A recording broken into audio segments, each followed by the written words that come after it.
The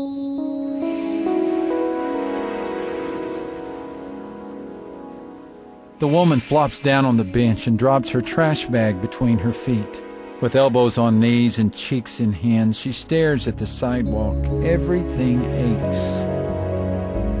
Her shoulder is stiff and her hands raw, all because of the sack. Oh, to be rid of this garbage. Her memories of life without the bag of trash are fuzzy. As a child, maybe? She doesn't know for sure. She never looks at her trash. It repulses her, so she keeps the sack closed. What else can she do? Give it to someone? All have their own. Here comes an old man, face ravined with wrinkles, trash sack hitting the back of his legs as he walks. He attempts a smile. What weight could he be carrying, she wonders. Regrets. She turns to see who spoke. Beside her on the bench sits a man, bright, kind eyes. Like hers, his jeans are mud-stained. Unlike hers, his shoulders are straight. She looks around for his trash, but doesn't see it. He watches the old man disappear as he explains. As a young father, he worked many hours and neglected his family. His children don't love him. His sack is full of regrets. And yours is shame. His voice is gentle, compassionate. Too many hours in the wrong arms, last year, last night. Shame. She stiffens, steeling herself against the scorn she has learned to expect. She awaits his judgment, but it never comes. His voice is warm and his question honest.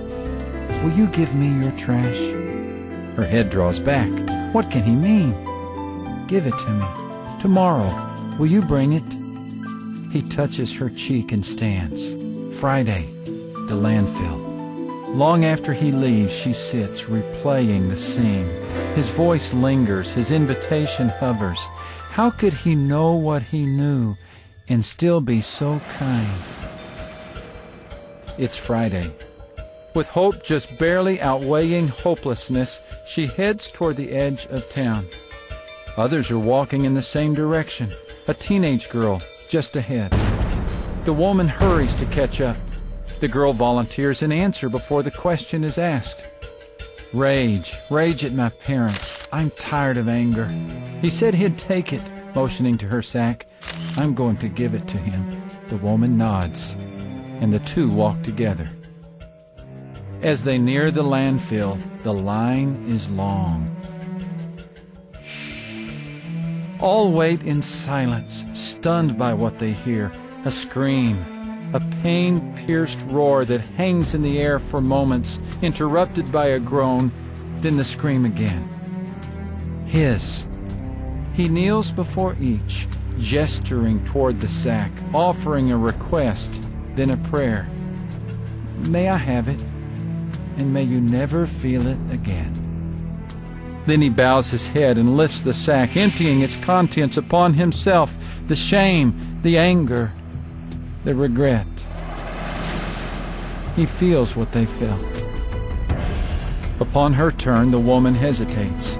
His eyes compel her to step forward. He reaches for her trash. You can't live with this, he explains. You weren't made to. He empties her shame on his shoulders, looks toward heaven with tear-flooded eyes and screams, I'm sorry. He sobs as she has sobbed into her pillow 100 nights. That's when she realizes that his cry is hers, her shame his. For the first step in a long nighttime, she has no trash to carry. With the others, she watches as he is buried under a mound of misery.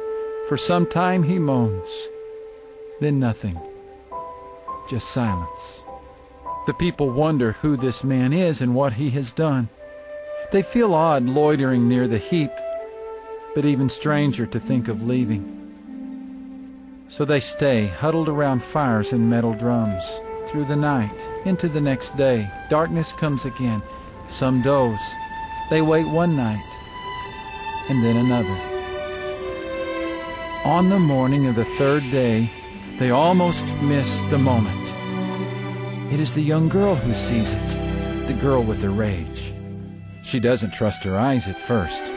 When she looks again, she knows. Her words are soft. He's standing. Then louder. He's standing. All turn.